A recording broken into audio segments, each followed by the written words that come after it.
다 함께 사도신경으로 신앙 고백하시겠습니다. 나는 전능하신 아버지 하나님 천지의 창조주를 믿습니다. 나는 그의 유일하신 아들 우리 주 예수 그리스도를 믿습니다. 그는 성령으로 잉태되어 동정녀 마리아에게서 나시고 본디오 빌라도에게 고난을 받아 십자가에 못 박혀 죽으시고 장사된 지 사흘 만에 죽은 자 가운데서 다시 살아나셨으며 하늘에 오르시어 전능하신 아버지 하나님 우편에 앉아 계시다가 거기로부터 살아있는 자와 죽은 자를 심판하러 오십니다. 나는 성령을 믿으며 거룩한 공교회와 성도의 교제와 죄를 용서받는 것과 몸의 부활과 영생을 믿습니다. 아멘. 하나님 아버지, 생각이 흐려지고 믿음이 흐려지고 몸과 삶이 온전하지 못할 때마다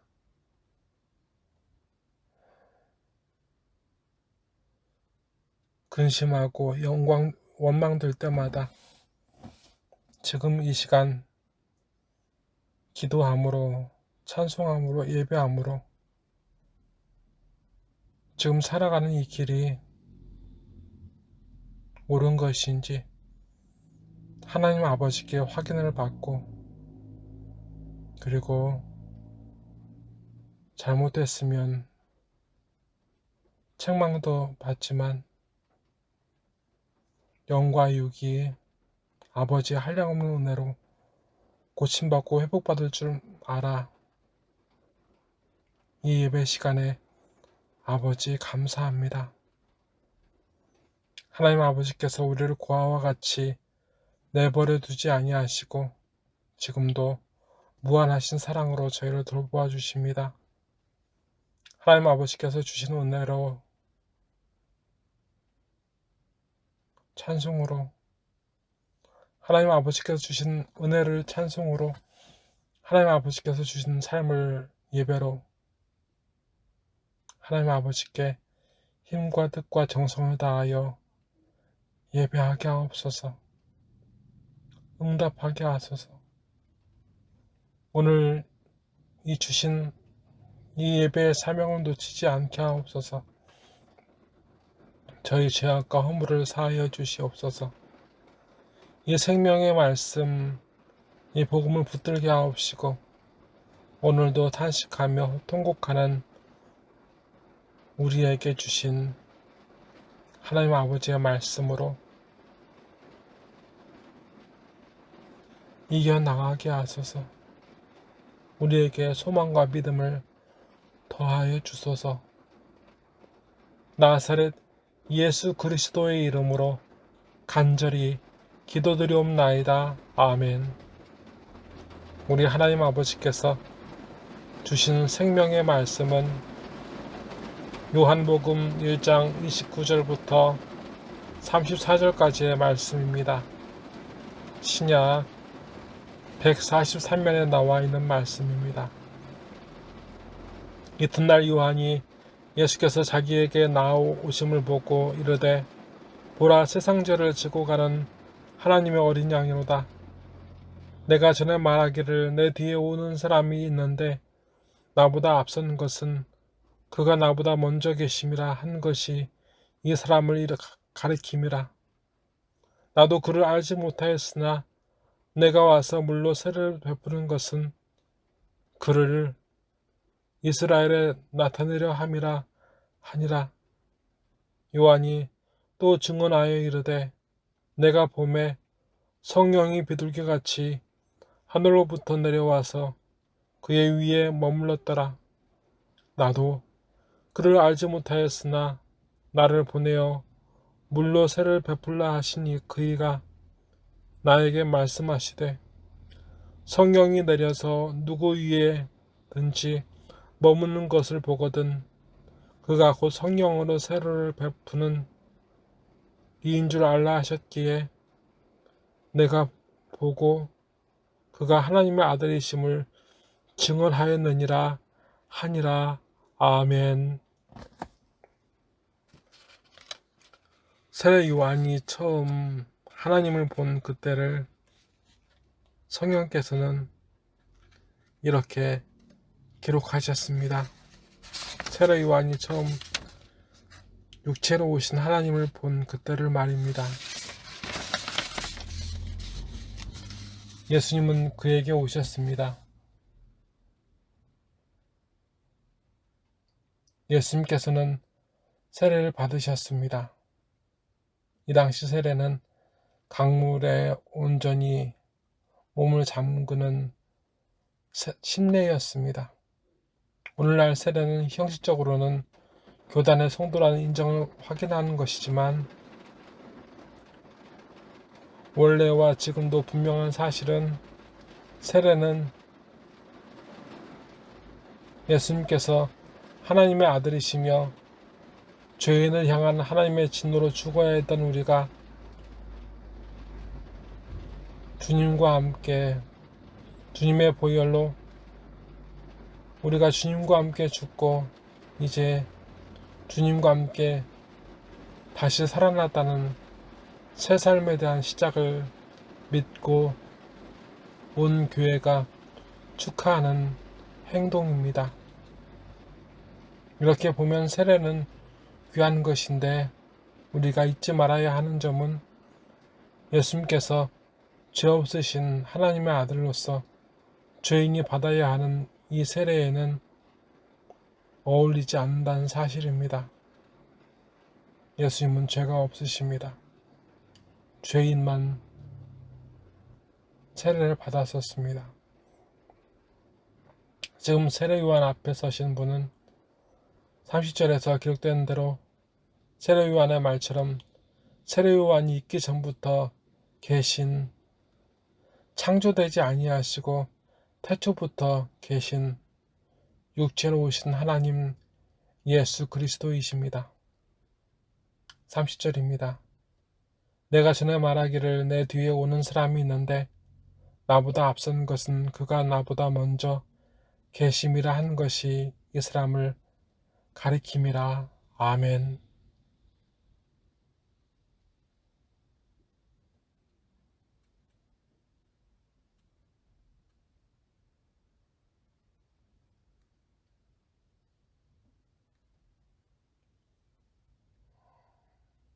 성령께서는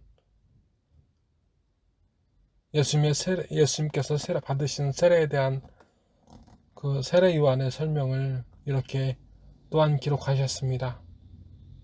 31절입니다.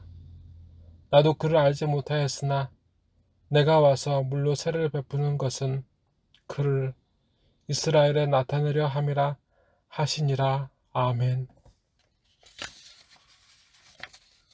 성령께서는 예수님을 이스라엘 자손들에게로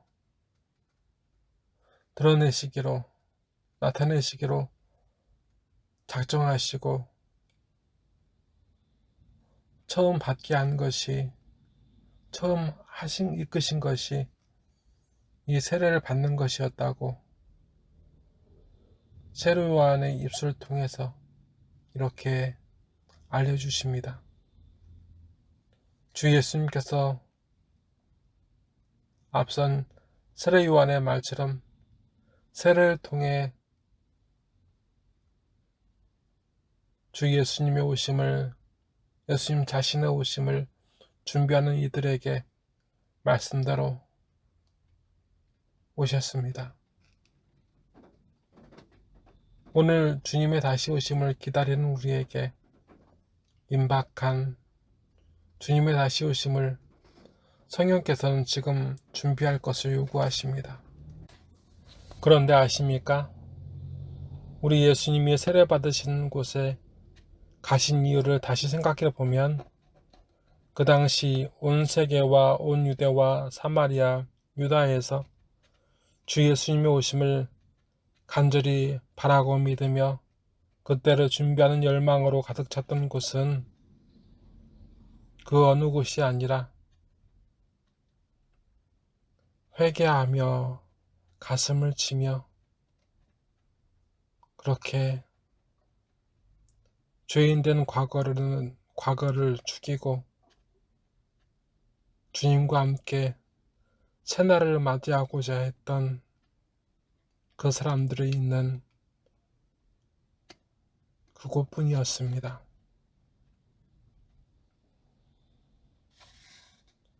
32절부터 34절까지입니다. 요한이 또 증언하여 이르되 내가 보매 성령이 비둘기같이 하늘로부터 내려와 그의 위에 머물렀더라.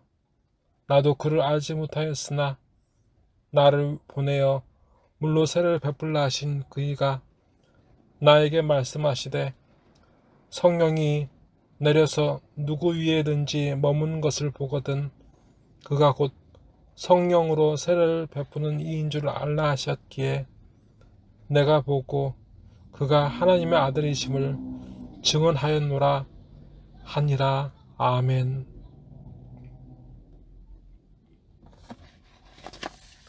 세례이지만 물세례와 성령 세례가 같은 세례일 수 없습니다.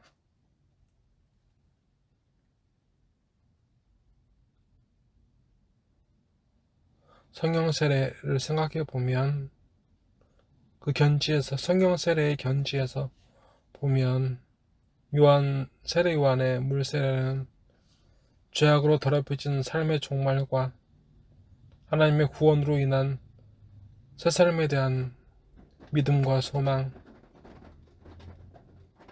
소망입니다.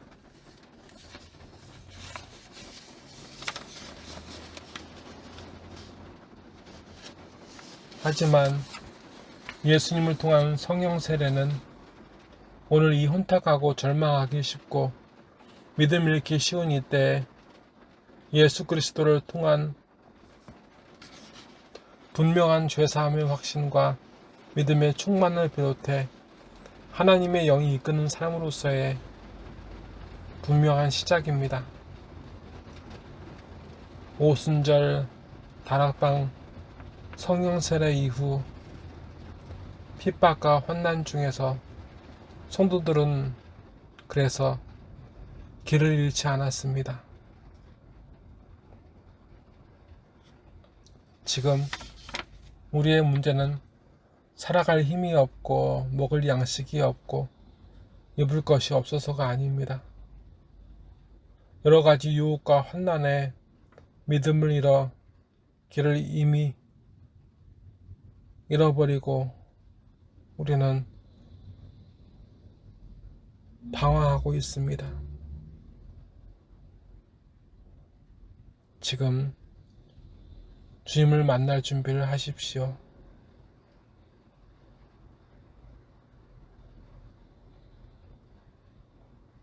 애통하며 회개하며 주님 앞에 엎드려 주님의 세례를 간절히 사모하십시오. 주님께서는 오늘날 성령님을 통해 다시 우리를 믿음으로 충만케 하고 의의 길로 인도하십니다. 주 예수님께로 돌아오십시오. 기도하시겠습니다. 하나님 아버지, 우리의 죄악을 사하여 주시옵소서. 왜 주님이 오시지 않는지, 그리고 왜 우리의 삶은 이렇게 힘들고 어려운지 원망할 때도 있었습니다. 그러나 하나님 아버지, 말씀을 통해서 우리가 아는 것은, 우리가 믿는 것은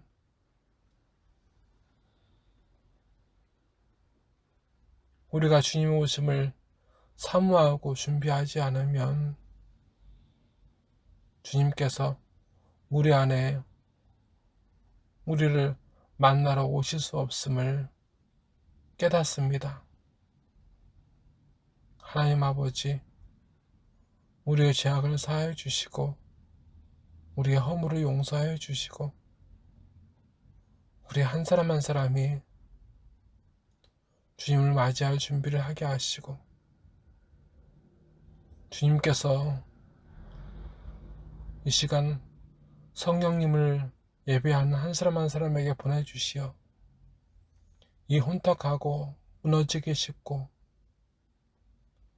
그러한 이 세상에서 믿음을 잃어버리지 않고 약속을 잃어버리지 않고 감사하며 기뻐하며 한 걸음 한 걸음 더 나아가는 믿음의 자녀로 살게 하소서. 나사렛 예수 그리스도의 이름으로 간절히 기도드리옵나이다. 아멘. 하늘에 계신 우리 아버지, 아버지의 이름을 거룩하게 하시며 아버지의 나라가 오게 하시며 아버지의 뜻이 하늘에서와 같이 땅에서도 이루어지게 하소서.